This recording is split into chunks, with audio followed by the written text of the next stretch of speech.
First on the agenda, we have selection of committee chairperson. So I'd like to open the floor for nominations. I nominate Mary Morrison. Second. I accept.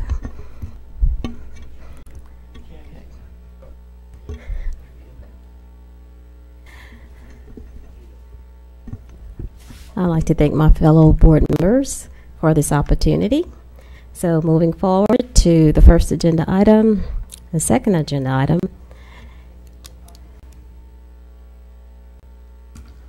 Roll call.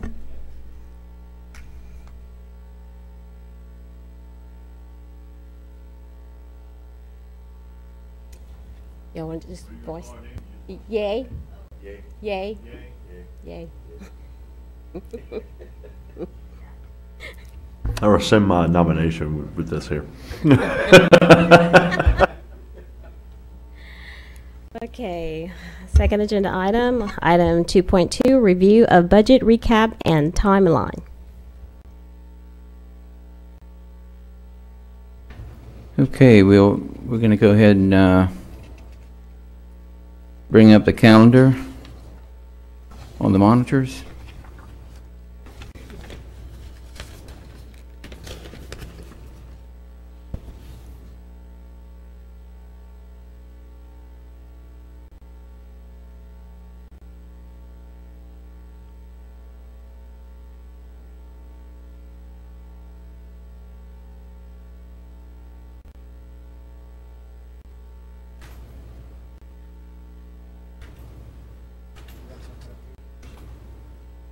He's going to bring it up.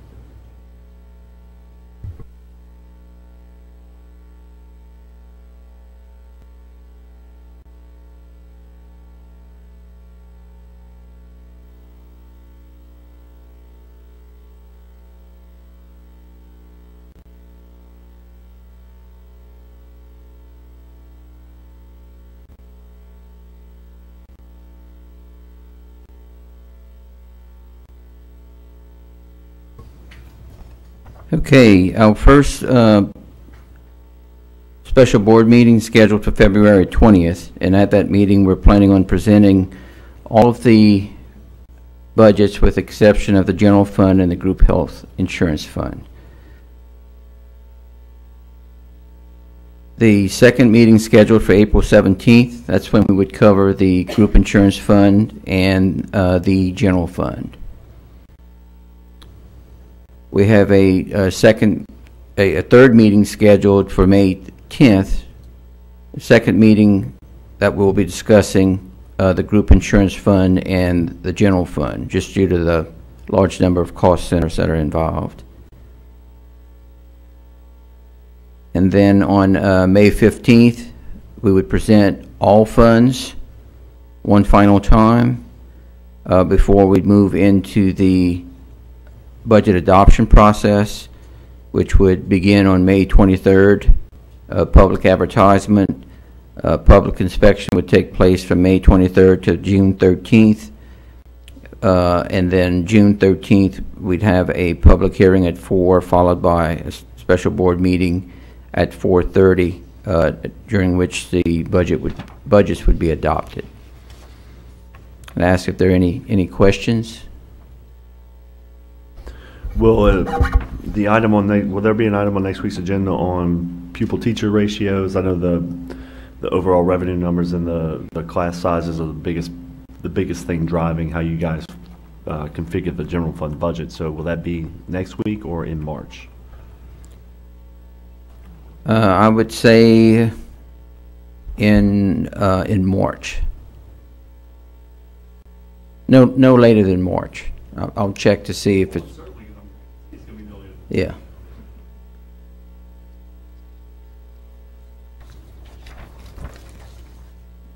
Okay. One more question. If we were to move, we're going essentially 2 months between the first two meetings. I'm sure some of that time is you guys actually preparing the budget. If we were to move that second meeting forward a little bit, would that give us any flexibility on starting staffing and hiring earlier than we normally do. You know, be able to have a real firm number of who we're going to hire, have basically a really good idea of the money that's going to be available, so we can go to colleges as the semester's ending and things like that. Yeah, I believe we've moved everything up a month from last year for that purpose. So April 17th, given the time frame or the time that we made the move, staff reports and all of that, the 17th was about the quickest we could present it. So this is actually a month earlier than we were doing it last year.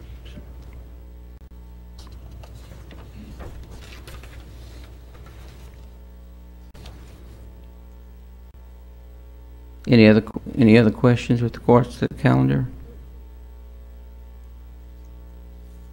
Okay. We'll see if check to see if the projector's ready.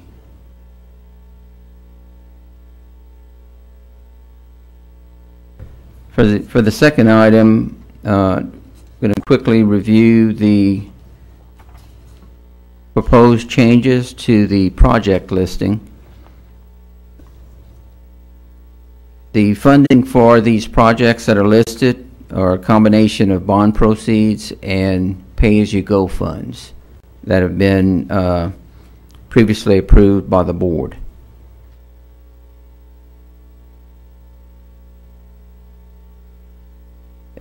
What I'll do is go over the proposed adjustments column and then ask if there are any questions. The first adjustment is to Southside High School.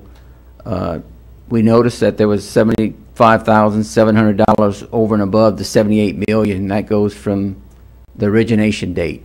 So we're just adjusting it downward to the $78 million that was approved by the board, and that actually got funded through USDA, and that amount was moved to contingency. The next change you'll note is a proposed increase of $6,270,000 to the Plantation Elementary site. That particular project was on the original project listing. It got removed later during the process. As we updated the project listing, it got removed because of the, at that time, the projected funding that was available. But because we were able to sell more bonds, our bond proceeds exceeded our projections. It created about an additional $8.2 million of available funds. So because of that, we're proposing that we fund that particular project that was previously removed. This would be an additional location where we would replace portable buildings and put with permanent construction.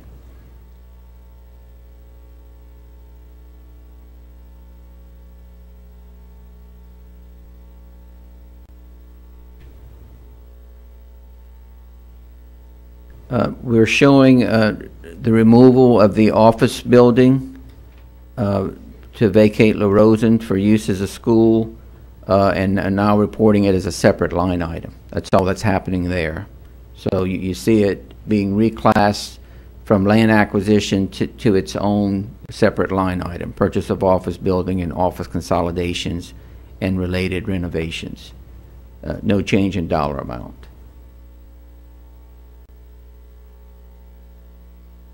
And then you'll notice the project contingency, an increase of $2,461,197. That's a combination of the $75,000 adjustment from Southside, and the remainder deals with additional bond proceeds. When we went to sell the bonds, it was a negotiated sale. So what happens is our broker goes to the market, and we got to witness as the orders were placed real time. It was a very, very interesting time project. Basically, they go to the market with our bonds, and it's 30-year bonds. So we're selling a certain amount of bonds each of those 30 years, and each of those years have their own interest rates. And so they put the broker, the underwriter, sets the interest rates at what they feel would be competitive to attract investors, and at the same time try to keep our interest costs down. And then based on the interest that they have, based on the interest of the investors, for example, if we're selling in the first year of the 30 years, if we're selling $1 million worth of bonds and they have orders equal to $5 million, then they know that that interest rate's a little too high. They can go down on it a little bit and still sell that $1 million. So what ended up happening is when they closed that period for the investors to indicate whether they would be interested or not, we had about $328 million of orders for $58 million of bonds. The timing was great. There wasn't much in terms of bonds available on the market, so that was in our favor.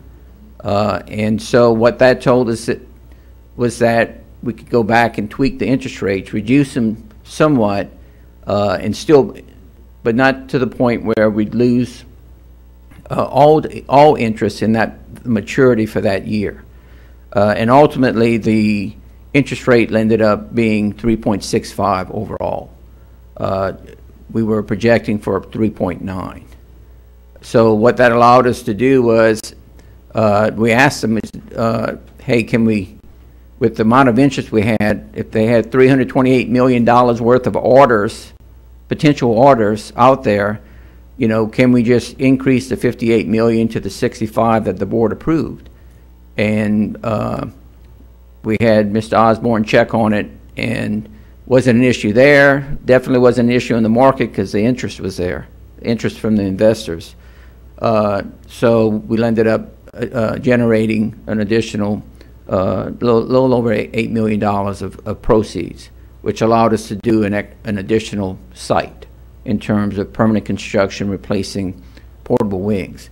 And this is really, I guess, at least in my opinion, and in the opinion of others, because we asked, with regards to the interest rates, what do you think contributed to it?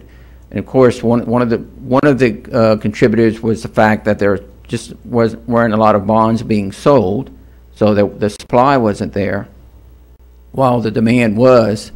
But the other contributing factors was our strong bond rating, and that bond rating is basically set by, in this case, Standard & Poor's was the company that rated the school board, and I think it's definitely a sign of the confidence in the financial stability of the school system, which is a direct result of the board's decisions over the past several years. So that's one of the things that made this possible. I'll use this as an opportunity to mention fund balance, because that was one of the things that Standard & Poor's mentioned. But again, that's just one of the things that they look at when they look at financial stability. So as a result of that, we were able to sell additional bonds and generate additional proceeds in Mr. Guidry, this additional project. what did they say about fund balance? Standard & Poor's. We didn't get into number of months or anything, but their comments were basically that two things. One, we had the fund balance we had exceeded 3 months of expenditures. The second comment was the factor of sales tax revenues compared to debt. The number of times over we had it covered. So basically, the 65 tax says that we cannot issue debt. We have to have at least 2 times debt coverage in our sales tax collections, and we're more like at 6 or 7 times. And in had we not issued any debt, that number is going to change to like 10 or 12 in 2 years from now. But two of the main factors, was the fund balance, the number of times coverage we had in sales tax collections for our debt service, and then just the general economy. They see sales tax decreasing a little, but for the most part, over the past several years, they see that it's been pretty stable, and of course property taxes as well. So those helped our situation. But we came in with a strong AA rating, which is about as high as you can get at this point without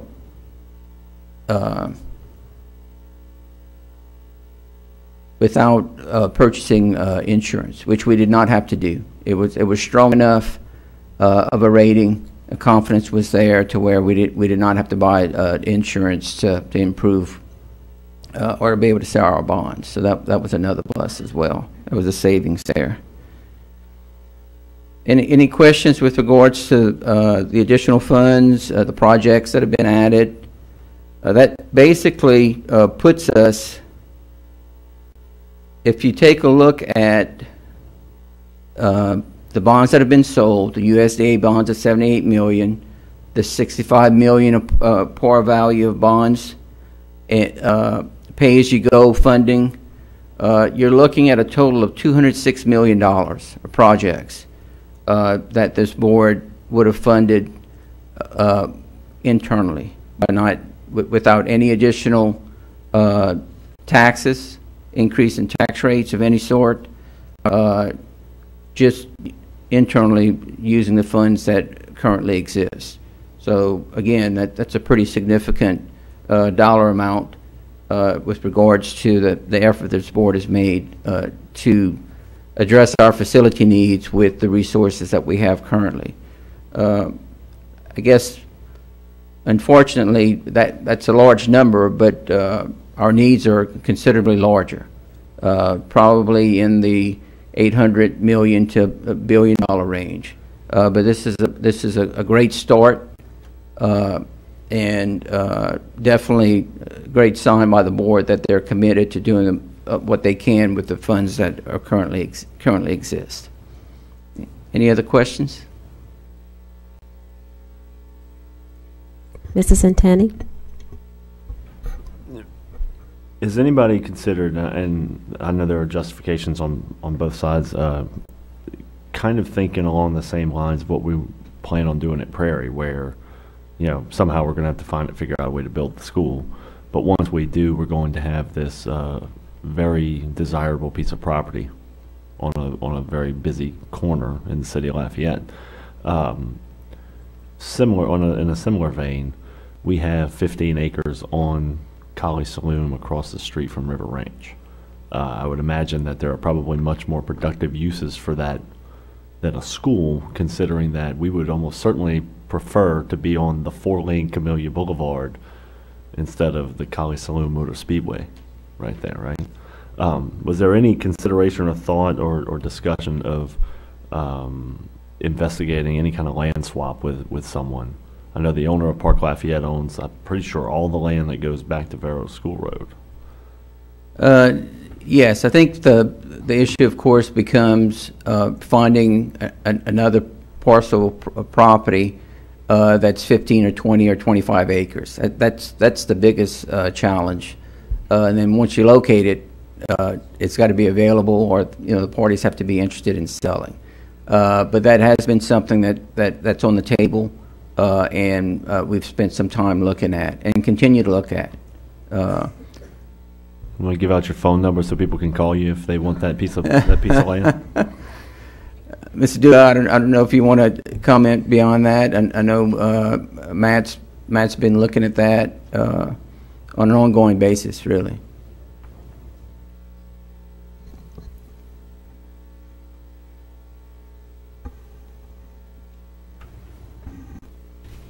I think part of the problem is that we have a functioning school there, and putting a wing on, we get much more capacity than if we would swap it out. I mean, I doubt if somebody they would probably want to tear the school down. We'd have to get enough to build of similar capacity somewhere, plus buy the land as a very expensive part of town, Plantation District. If you look at it, there's not a whole bunch of open property.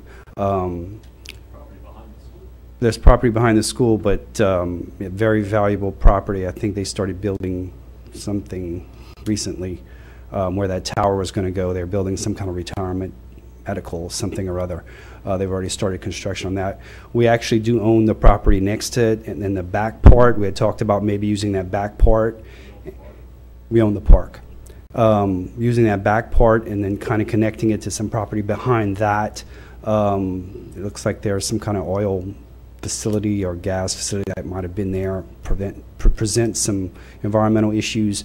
But the real problem is that you have a functioning school there that has capacity, that you not only have to get the value of the land, but the value of be able to replace that much capacity without just adding a wing. So that's kind of the problem there, I guess. We could look into it, but we don't have the money to replace the school. Unless somebody wanted to pay the value of replacing the school and buying the land, I don't think the land would be worth that much. Well, I guess my point was, think about, we're one of the very few organizations that wants to not be on busy roads with lots of traffic, right? I mean, we would much rather be on Domain Road, in the instance of Prairie, than on Ambassador and Congress. And what happens when we build these schools, they come. So Prairie was built, hence the word, there was nothing out there, it was the prairie. And now it's the middle of town. Subdivisions and Plantation also built around those schools. We saw it in Youngsville. When we opened the school in Youngsville, the subdivisions around there just exploded. We're going to see the same thing happen in BO. They're actually designing a subdivision around the school. So it's kind of a build that they will come thing. So yeah, we'd much rather it set back, and it'd be good to design schools where it's set back like it is at BO, where the school will be designed with a subdivision around it, which is forward-thinking, I think.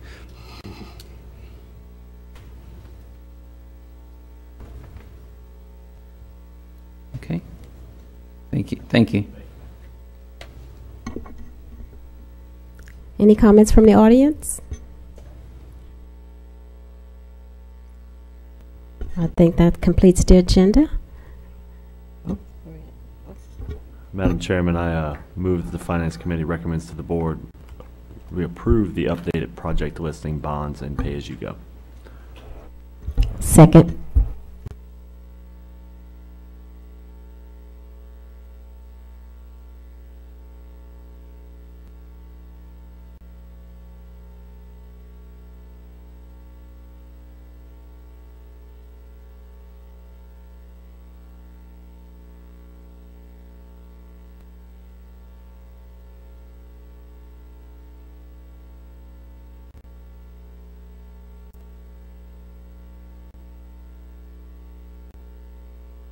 Call for the vote.